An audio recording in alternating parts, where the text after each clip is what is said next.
Chicos y chicas de octavo año, ¿cómo están? Obviamente espero que muy bien. Yo por mi parte ya aquí retomando la grabación de videos. Yo sé que había quedado pendiente o me comprometí más que nada a ponerme al día con los videitos y eso empecé a hacer hasta que tuve un pequeño accidente en casa que me prohibió, ¿cierto? Que me impidió ponerme al día, ¿ya? Pero gracias a Dios la situación ya está mejorando y el único inconveniente, ¿cierto? Es que no decidí, ¿cierto? No seguir haciendo conexiones en vivo porque hay que privilegiar, ¿cierto? En este caso vamos a privilegiar la seguridad, ¿cierto? De mis niños en mi casa mientras yo me encuentro trabajando, ¿ya? Así que espero que me entiendan y espero que me disculpen, pero esa es la única razón, digamos, ¿ya? Así que, una vez dadas las explicaciones, vamos a empezar a revisar la guía 16, ¿ya? Lo juro que me voy a poner al día ahora sí. Eh, pero usted sabe que hay a veces razones que son más fuertes que las ganas, ¿ya? Esta guía seguía con la temática, ¿cierto?, de el amor, ¿ya? Y en este caso, chicos, quiero como enfatizarlo así, vamos a leer un clásico, ¿cierto?, de la literatura mundial. Y lo digo un clásico, porque El Ruiseñor y la Rosa yo creo que forma parte, ¿cierto?, del colectivo literario, ¿ya? Alguien, alguien que sea como conocedor de la literatura y no haya leído este cuento de Oscar Wilde, eh, no sabe nada. No, mentira. Entonces, vamos a leer comprensivamente un cuento relacionado con el tema del amor. Y para comenzar le puse aquí en esta guía deben leer el cuento El Ruiseñor y la Rosa presente en el anexo clase 16. Lo mandé por anexo. Es un cuento relativamente corto, ¿sí? También puede encontrarlo en muchas versiones, ¿cierto? También puede buscar audiolibro, ¿sí? Y es como la misma versión, así que súper bien. Entonces, aquí como momento de antes de la lectura yo le propuse una pequeña biografía y un pequeño contexto de El Ruiseñor y la Rosa, ¿ya? Dice, Oscar Wilde es un escritor irlandés, perdón, murió en 1900, ¿ya? Es famoso principalmente por sus obras dramáticas y por su única novela, El retrato de Dorian Gray. Wilde fue desde niño un destacado estadounidense que mostró su afinidad con la literatura y los idiomas. Estudió literatura griega y su obra representa las ideas estéticas que profesaba.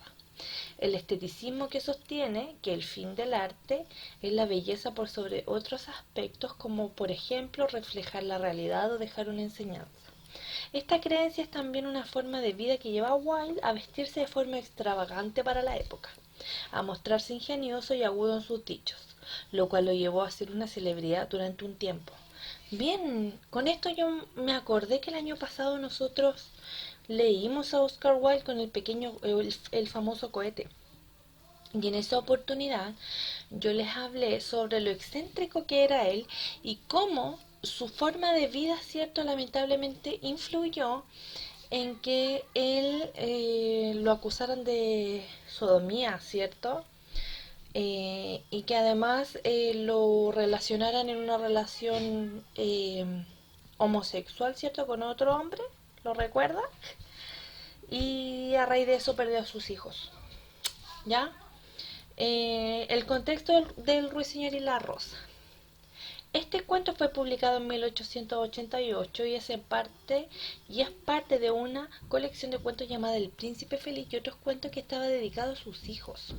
Bajo el aparente molde de cuentos para niños o cuentos maravillosos, este cuento encierra una crítica a la sociedad aristócrata y burguesa propia de la Inglaterra del siglo XIX, que se refleja en la actitud de la joven de quien se enamora el estudiante que lo desdeña por pobre.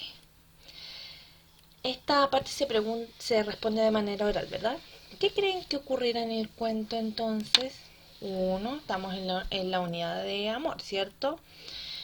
Dos, ahí nos adelanto un poco. Es un joven estudiante que se enamora de una niña, ¿verdad? ¿Cuál será la relación del ruiseñor con la rosa? ¿Qué tiene que ver, cierto, el ruiseñor y la rosa? Y de acuerdo con lo leído del lenguaje de las flores, ¿qué importancia tendrá la rosa en el relato? ¿Qué importancia tendrá la rosa en el relato? Yo creo que la rosa eh, mundialmente, ¿cierto?, reconocida como por el simbolismo del amor. O sea, regalar una rosa tiene que ver directamente, ¿cierto?, con el amor. Una persona no le regala una rosa, perdón, un varón no le regala una rosa roja a cualquier persona. Y si es que van a regalarme algo, regalar una rosa tiene como un simbolismo que va ligado 100% al amor, ¿cierto? Por lo tanto, durante la lectura va a extraer las dos palabritas de nuestro cuaderno, que no lo puede olvidar. Y luego, después de la lectura, analiza la lectura del texto y responde en tu cuaderno las siguientes preguntas. Ya, vamos a revisar rapidito. ¿Cómo es el ruiseñor? ¿A quién le recuerda y por qué? Aquí una respuesta correcta, esta vez no la escribí, pero le voy a decir más o menos lo que yo espero. Una respuesta tiene que ver con caracterizar al ruiseñor como un personaje, ¿cierto? Súper constante, súper esforzado, perseverante, ¿cierto? Porque no descansa hasta conseguir la rosa. Y además se hace como parte de un problema que no es suyo, como que empatiza tanto con el joven enamorado que se hace cargo de un problema que ni siquiera es de él, ¿ya? A quien le recuerde porque ¿quién se sacrificó? Perdón que haga este paréntesis, pero hablando así como muy por encima. Puede ser alguien que nosotros conocemos que mundialmente, ¿cierto? Que se sacrificó por todos nosotros. Puede ser un Jesucristo, por ejemplo. No sé si usted recuerda algunos otros casos en donde alguien se haya sacrificado por amor en este caso. 2. ¿Qué características del estudiante conmueven al ruiseñor? En este caso, yo recuerdo que al ruiseñor le da pena, ¿cierto?, que el estudiante estuviera así como tan llorón, por así decirlo, que estuviera tan afectado como por el desprecio de esta joven, ¿cierto? Describe física y psicológicamente al estudiante. Por lo que yo recuerdo, el estudiante era como blanquito, ¿cierto? Y era como bien parecido, decía el texto. Y ser bien parecido tiene que ver como era guapo, ¿ya? Y psicológicamente yo creo que no era una persona que tuviera sus ideas muy claras, sobre todo con lo que pasa al final. También era bastante como idealista, como que en el fondo quería conseguir algo que era súper difícil, pero aún así él lo quería. No sé si es ambición, tiene otro nombre esa palabra, pero tiene que ver con querer algo que no se puede poseer, en el fondo. ¿Cómo es la amada del estudiante? Supuestamente aquí él también la idealiza, ¿cierto? También la plantea como alguien inalcanzable, alguien perfecto, alguien como que es súper ideal en este caso. Y luego sabemos que la chica es bastante malagradecida y tenía como dobles intenciones también. ¿Qué relaciona el ruiseñor con el estudiante? El, el hecho de querer conseguir la rosa, ¿cierto? La rosa y en el fondo lo que quería hacer el ruiseñor por el estudiante. 6. ¿Qué cree que resultará del sacrificio del ruiseñor? ¿qué cree que resultará del sacrificio del ruiseñor? Finalmente resulta la rosa, pero al final es como en vano, ¿verdad? ¿Qué opina de la actitud del ruiseñor? ¿Qué opinas tú de la actitud? ¿Qué opina usted, perdón, de la actitud del ruiseñor? Eh, yo personalmente, obviamente su respuesta va a ser igual, distinta, depende de lo que usted piense. Que el ruiseñor hizo las cosas sin pensar, como que la verdad que no se justifica su accionar. De hecho, no lo entiendo. No entiendo su actitud. Muchas veces es mejor como tomar palco, ¿cierto? Alejarse, separarse de ciertas situaciones. Esto aplica para todo. Y observar desde lejos, porque no es algo que como que nos compete. Ah, mire, y me acuerdo que en esta parte decía que el ruiseñor lo había estado escuchando constantemente al niño como sollozar al respecto.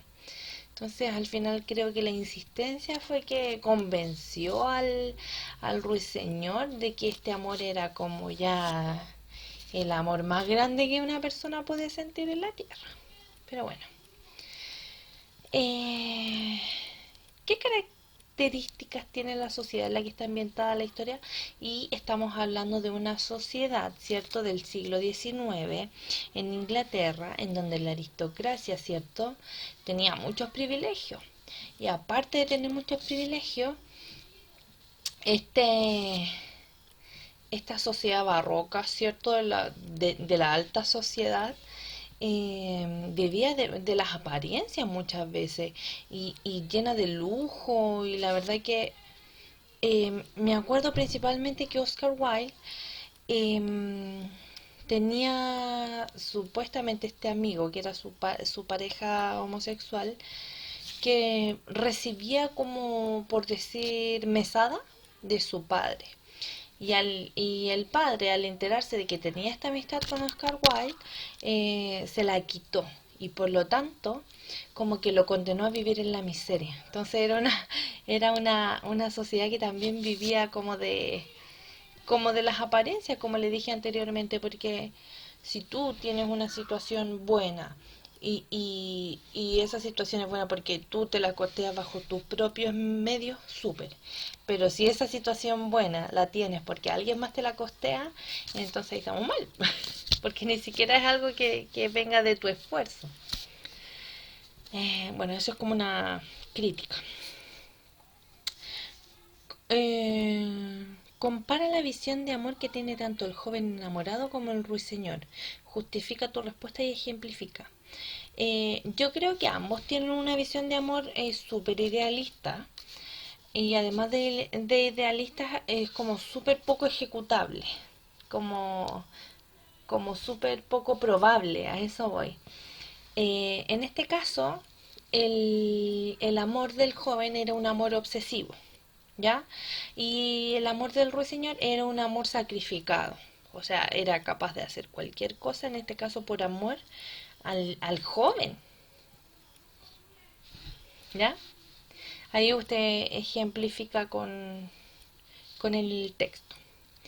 ¿Qué problema o conflicto está presente en el cuento leído? Bueno, aquí desarrollo una idea principal. Esta historia se trata de un joven que está muy acongojado, muy apenado porque desea asistir al baile con una joven que es la que él ama, pero no puede realizarlo porque para hacerlo, ¿cierto?, necesita de una flor, de una rosa roja que en estos tiempos, principalmente en esta época, no se da, no se genera, no crece, no germina, no sé cómo se el tecnicismo. Eh, el ruiseñor, cierto, lo escucha como la súplica en el fondo de este joven y decide conseguir una rosa roja a cualquier costo. Y obviamente este costo era la muerte, ¿ya? Eso, una vez que encuentra la rosa al joven, se la entrega a la dama, y resulta que esta ya no la quiere, pero principalmente porque hay alguien más interesante para sus propias eh, hoy tengo la palabra en la punta de la lengua, como para sus propios intereses, eso, para sus propios intereses, ¿ya? Que obviamente tiene que ver con esta sociedad burguesa de Inglaterra en el siglo XIX, ¿cierto? Bien, eso, ese es como el análisis que tenemos que hacer del texto, de este clásico de la literatura. Y le decía yo en la conexión que tuvimos, tiene que identificar, ya tenemos un amor obsesivo y tenemos un amor sacrificado, ¿ya? Oscar Wilde, El ruiseñor y la rosa, ¿ya? Esto es uno de los grandes textos que teníamos que leer.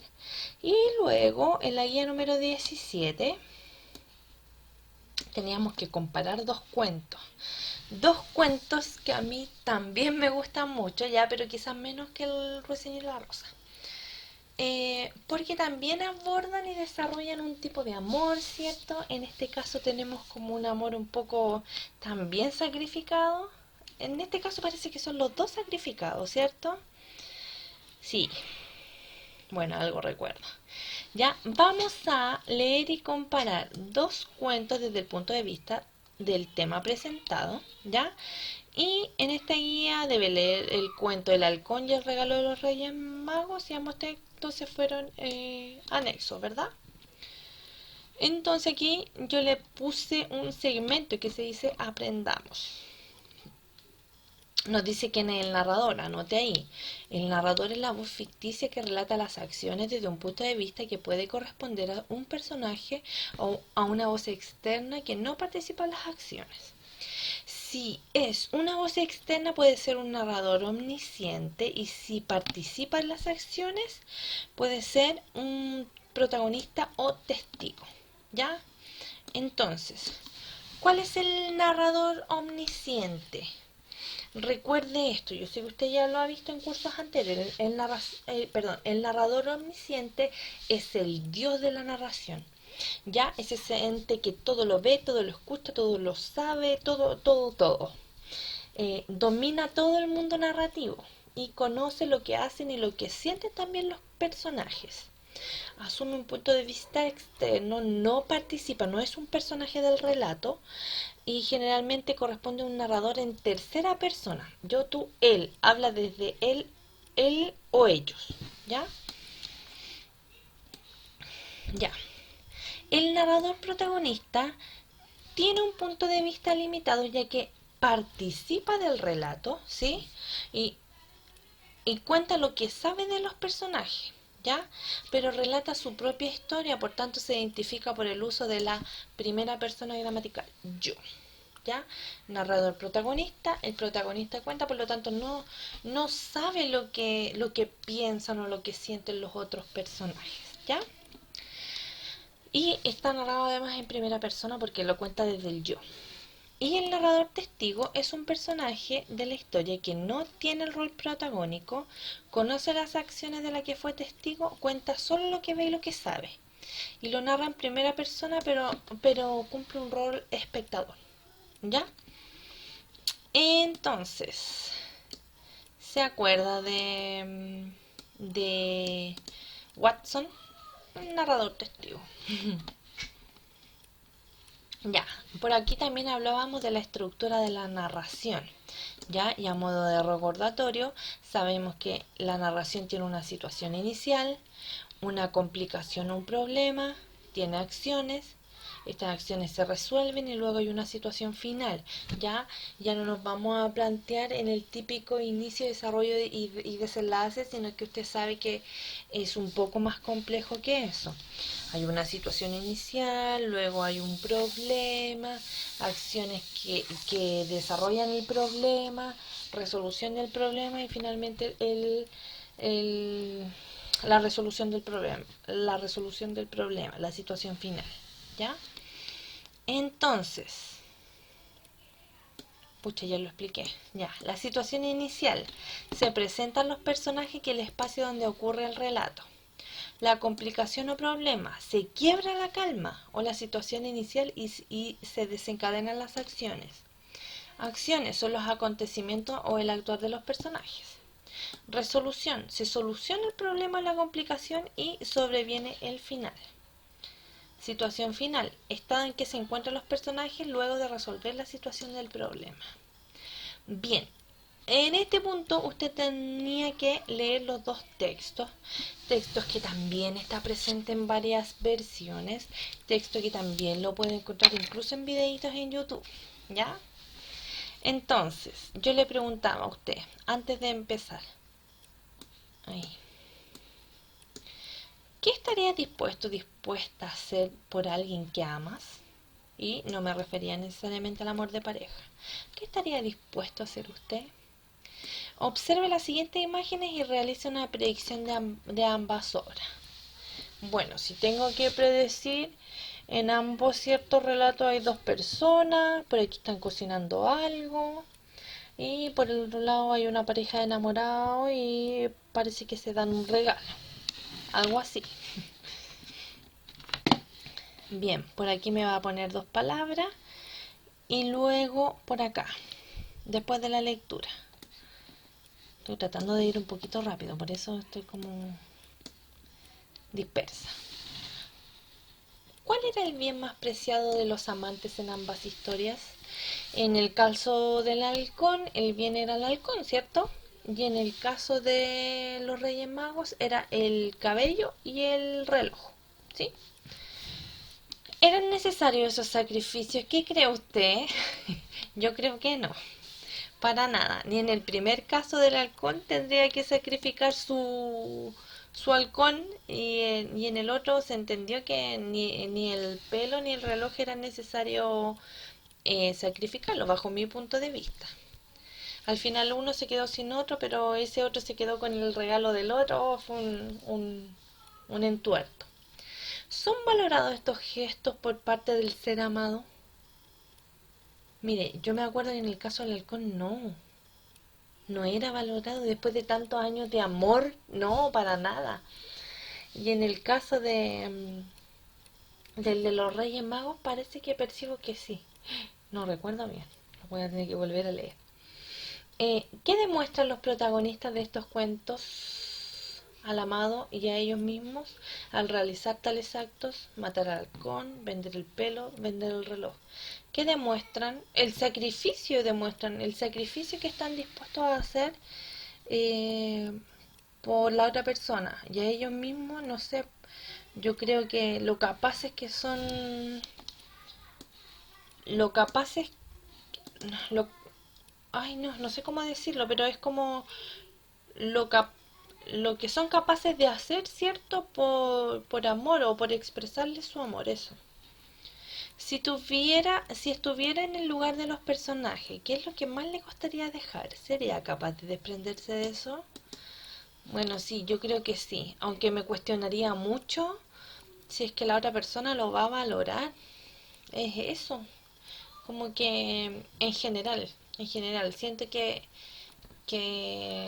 me pasa en Navidad, por ejemplo. Que yo no soy como una persona de llegar y comprar cualquier cosa que vea. A mí me gusta pensar los regalos, analizar diversas opciones y en general me gusta que la persona tenga algo para los cumpleaños también, algo que necesite o algo que yo escuché que alguna vez me dijo, oh, yo quiero esto y yo voy y lo consigo. Porque me gusta que sea algo útil y que ellos lo valoren. No así cuando no están esperando regalo, es como cualquier situación, no es como una persona que le tienes que regalar por regalar. eh, el valor que hay detrás de eso, o la valoración que le da a la otra persona, no es la misma. Entonces, en el fondo, yo tendría que estar segura si mi sacrificio va a valer la pena. Algo así. 6. ¿Qué enseñanza o aspecto de la historia de ambos cuentos rescatan para su vida? Es decir, ¿qué aprendieron de las experiencias que viven los personajes? Puede ser un poco lo que le comenté antes, que en el fondo hay que como analizar bien eh, de quién, por qué se va a sacrificar uno, si vale la pena o no. Si la amas, obvio que vale la pena, pero el amor es correspondido, eso es. ¿Fue correspondido? Ya, chicos, debido al tiempo van a revisar este cuadrito, ya saben más o menos cuáles son las situaciones iniciales y qué es lo que se presenta en cada caso. También cómo se les complica el problema, ¿cierto?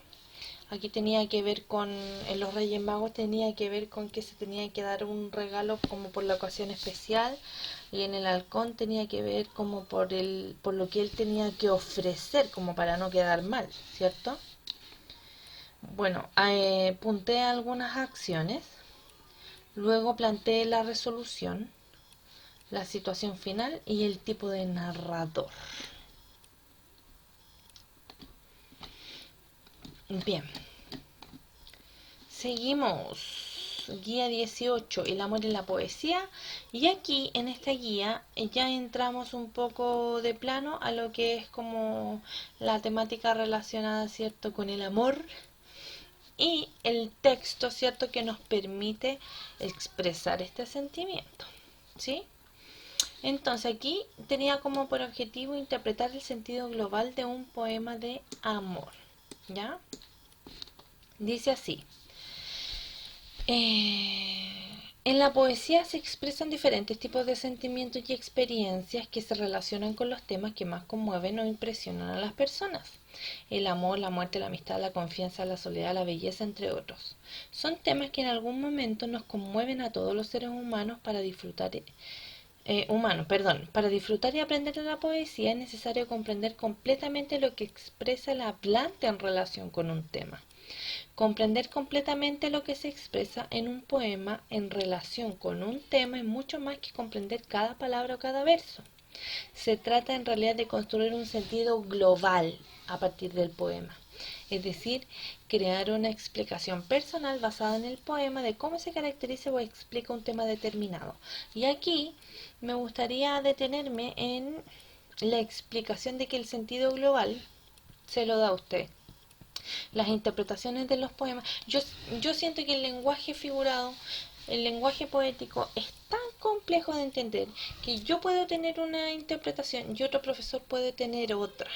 ¿Ya? Hasta que no sea el mismo autor quien explica su poema, yo creo que hay diversas interpretaciones o explicaciones de un mismo poema. ¿Ya? Por lo mismo, por la complejidad del lenguaje. Entonces, este fragmento habla de que en el fondo es más fácil entender un poema si uno le da un sentido global, general, no verso por verso, porque ahí no resolvemos nada. Entonces, para proponer un sentido global de un poema o explicar lo que nos quieren transmitir, ¿qué es necesario? Uno, comprender todas las palabras que aparezcan en el poema, y si hay una que no entiendes, búsquela en el diccionario, eso siempre yo se lo digo. Interpretar el lenguaje figurado, es decir, comprender qué quieren decir o expresar las figuras literarias.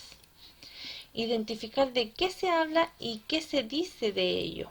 Para ello, pregúntate siempre, bueno, ¿de qué me habla el poema y qué me dice de eso el poema? Identificar cómo está, qué siento, qué piensa el hablante lírico. Recuerde que el hablante lírico es como el personaje inventado por el poeta, ¿cierto?, que es el encargado de expresar los sentimientos. Muchas veces el hablante lírico no es el mismo poeta, ¿ya?, sino que el poeta inventa personajes para expresar, ¿cierto?, sus poemas. También debe reconocer los sentimientos expresados en el poema y finalmente valorar personalmente y proponerle un sentido. ¿Ya? El siguiente diagrama ejemplifica los pasos que puedes seguir para construir el sentido global de un poema, ejemplificando con El día que me quieras. Ya, El día que me quieras es una canción súper famosa, pero después fue hecha canción. Primero era un poema, ¿ya? Entonces, espérame. Paso número 1, comprender. Comprender que todas las palabras las entienda. Entonces, aquí la palabra ensueño es una ilusión, amparo es protección, aquieta es calmar. ¿Ya? Todas las cositas que usted no entienda, primero las tiene que clarificar. Después, reconocer sentimientos expresados en el poema. Identificar de qué se habla y qué se dice. Se habla de que todo se volverá bello o positivo el día que la amada lo quiera. Así es, el día que me quieras. Luego, identificar qué piensa y qué siente el hablante lírico. Se entiende que está ansioso de que su amada lo quiera, porque le describe todo lo bello que va a ocurrir en su forma de ver el mundo el día en que su amor sea correspondido. Por acá, construcción del sentido global todavía no, tenemos que irnos para el otro lado. Reconocer los sentimientos, amor, ilusión, esperanza. Interpretar el lenguaje figurado. El día que me quieras, la rosa que engalana se vestirá de fiesta con su mejor color. Plantea que las rosas se verán más coloridas que nunca y para ello utiliza una personificación. El día que me quieran, la rosa que engalana la rosa se vestirá de fiesta. ¿Ya? ¿Y cuál es su valoración personal y el sentido de este poema? Luego de eso va a poder construir el sentido global, que sería el día que su amada lo quiera, el hablante será feliz. Listo. Eso era todo. ¿Cuál es? El poema El día que me quieras de Alfredo Lepera se trata de una ilusión de un hombre de que su amada lo quiera. A través de diferentes figuras literarias como la hipérbole y la personificación, el hablante lírico expresa que todo será positivo en el mundo que lo rodea el día en el que su amor por esa mujer sea correspondido. Lee el poema ahora de María Elena Walsh y construye un sentido global para él. Bien, lo voy a ayudar un poquito. Ahora como un ángel apareces y me rodeas sin decirme nada. Ángel que yo cuidara tantas veces sin saberlo callada. En todo lo que miro permaneces como el aire feliz de la mirada. Me parezco a tu ausencia y te pareces a mí resucitada. ¿Por qué viniste cuando me moría a devolverme a vivas caridades? ¿Por qué mi noche muda se hizo día? Por, por gracia de tu voz iluminada. En esta eternidad con que me invades, yo no era, soy tu enamorada. Bueno, me pasa que la hablante está como despechada. Siento que es como de esas personas que dicen, ahora me quieres, ahora que estoy... Yo entiendo que ella está muerta, ¿ya? Porque dice, ahora como un ángel apareces y me rodea sin decirme nada. O puede él estar muerto. No, pero yo sentí que ella estaba muerta. Ángel que yo cuidara tantas veces sin saberlo callada. En todo lo que miro permaneces, como el aire feliz de la mirada. En todo lo que miro permaneces.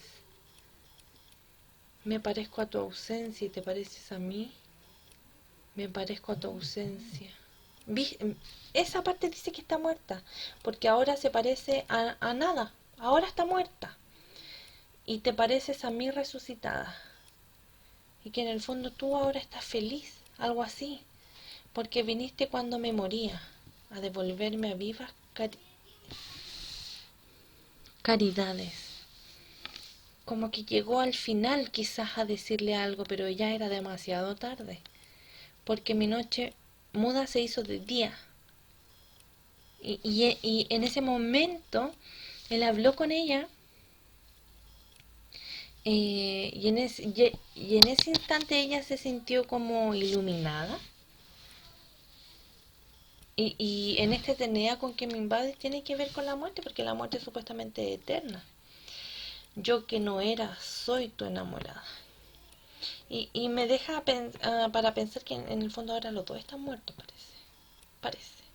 Sobre todo la primera parte que dice ahora como un ángel pareces y me rodeas de la nada. Ya, esas son como mis interpretaciones. Entonces, primero, palabras. Mis palabras van a ser distintas que las suyas. Caridades. Yo tengo solo esa. Ya, sentimientos. Yo creo que habla desde el sentimiento como de la decepción, no sé por qué. Habla como de un amor así como no consumado, como no aprovechado, como que estuviera así como ya, aparte de desdichada, no sé. Em, bueno, en cuanto al lenguaje figurado tenemos comparaciones. Ahora como un ángel apareces. em,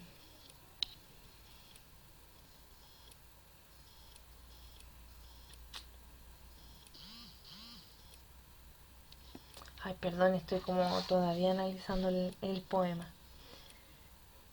¿Qué pienso, qué siente? Identificar de qué se habla y qué se dice. En el primer análisis que hice del poema di como todas estas respuestas así como todas juntas. Complejo. Pucha, si usted me puede decir cuál es la interpretación o el sentido global que usted le dio. Ese es el mío. Ahora veamos si es que congenia con el mío con el suyo. Ya. ¿Cuál es el sentido global del poema? La verdad que lo quiero escuchar. ¿Por qué crees que trabajar en la interpretación de un poema te puede otorgar una experiencia placentera? ¿Por qué?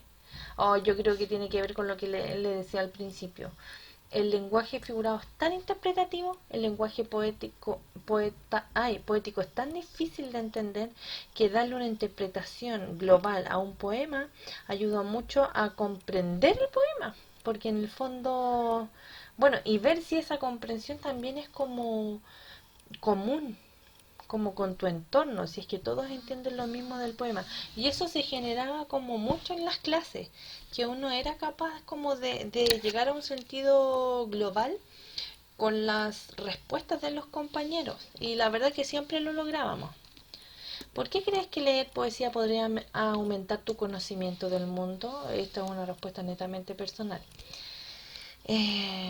Leer poesía, tanto como literatura, bueno, la poesía es literatura, te otorga nuevas experiencias, nuevas como dimensiones. No estamos hablando solamente en términos banales y en lo que nos pasa día a día, estamos hablando y interpretando un lenguaje más interpretativo, más difícil de entender. Y eso yo creo que es como un nivel un poco más complejo de análisis o de conversación, creo yo.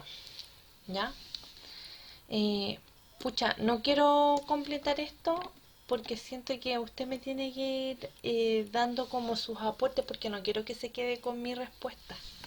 Quiero que usted me dé la suya. Trate de responderme este videíto ahí en los comentarios. Así vamos leyendo y vamos viendo qué tal. Ya, eso ha sido todo por hoy. Bueno, se fueron 3 guías, por eso sale un poquito largo. Pero espero que no le haya quedado ninguna duda. ¿Ya? Que esté bien. Nos vemos. Adiós.